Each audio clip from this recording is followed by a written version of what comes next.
আসসালামু আলাইকুম রহমতুল্লাহ বারাকাতু। আমরা এখন একটি চমৎকার একটা প্লটের সামনে চলে এসেছি। এটা আমাদের একটা বাড়ি গিমাকুলমি একের প্রজনন বীজ উৎপাদনের প্লট। প্রতি বছরই বিডা সিড প্রোডাকশনের কার্যক্রম চলে আমাদের এই জায়গায় গিমাকুলমির।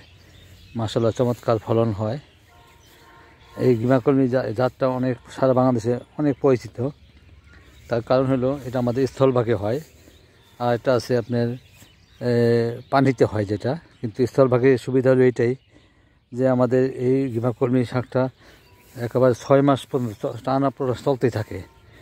আমরা আগা কেটে দিলে 15 দিন পরে আবার হইতে থাকে এইভাবে চলতে থাকে এর প্রোডাকশন কার্যক্রম। তো এক সময় যখন বয়স হয়ে যায় তখন আমরা আর কাটি না, সেটা তখন বীজের দিকে চলে যায়।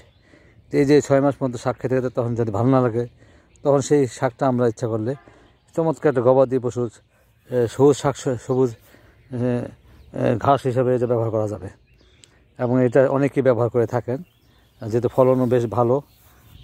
আর গরুর জন্য এটা খুবই উপকারী একটা খাবার, সবুজ শাক হিসেবে ব্যবহার করা হয়। আর যেহেতু গবাদি পশু যদি আপনাদের যে সমস্ত জায়গায় এই যে জাত ঘাস আবাদ কম করা যায় সে সকল ক্ষেত্রে এই গিমাকুলমিটা আপনারা আবাদ করতে পারেন, এবং এটা সব জায়গায় হয়। ধন্যবাদ সবাই।